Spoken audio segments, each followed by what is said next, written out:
हे welcome back. मैं Deepak Verma, motivational speaker and life coach. स्वागत करता हूं आप सभी का अपने YouTube चैनल दिल की बात के माध्यम से।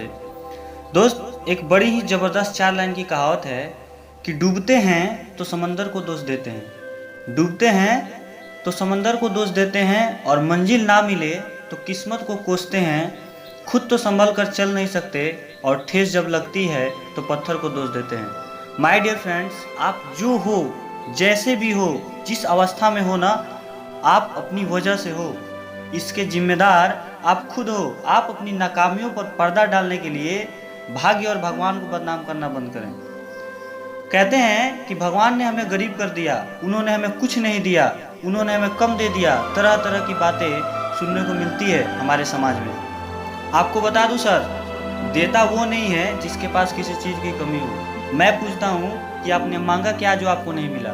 सोचो कि जिस धरती पर रहते हैं हम और आप, उससे करोड़ों गुना बड़ा एक तारा, और ऐसे करोड़ों तारे उस ब्रह्मांड में विद्यमान हैं जिसके रचयिता स्वयं परमेश्वर है। Just think about it and don't blame the god, because god don't hurt his child in any how condition. समझने वाली बात यह है कि आप अपने पिता के पास जाओगे और उससे बोलोगे कि पिताजी मुझे 100 रुपये की ज़रूरत है, तो पिताजी आपको 100 ही देंगे या 10-20 उसमें से कम दे सकते हैं। और तब आप पिताजी को ये ब्लेम करो कि उन्होंने 500 रुपये नहीं दिए। सर, आपने मांगा कहाँ कि आपको मिले? मांगोगे 100 तो 500 कहाँ से मिलेगा भैया?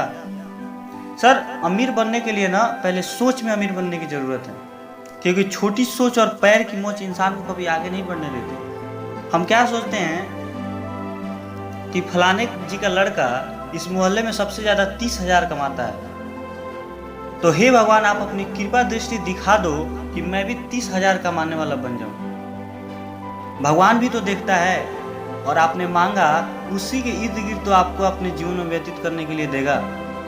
कोई एक व्यक्ति बता दो कि जिसने कहा हो कि हे ईश्वर मुझे इतनी शक्ति दे कि मैं इस दुनिया का सबसे अमीर आदमी बन सकूं, या किसी ने कभी ये कहा है कि आपने अपने जीवन में 5 लाख 10 लाख कमाना चाहते हैं? नहीं, क्योंकि हमें सोचने से भी डर लगता है, और जब तक ये सारी चीज़ें सोच में घटित नहीं होंगी तो वास्तविकता के रूप में कैसे उतरेंगी? मान लीजिए आप 4 भाई हो और आपके पिताजी सबको बुलाया और कहा कि यहाँ बोरियों की ढेर पड़ी हुई है, एक बोरी को एक छत पर पहुँचाने के लिए 100 रुपये दिए जाएंगे, और ये निर्धारित तो है, सबने अपने अपने कौशल के हिसाब से, कर्म के हिसाब से बोरियों को पहुँचाया।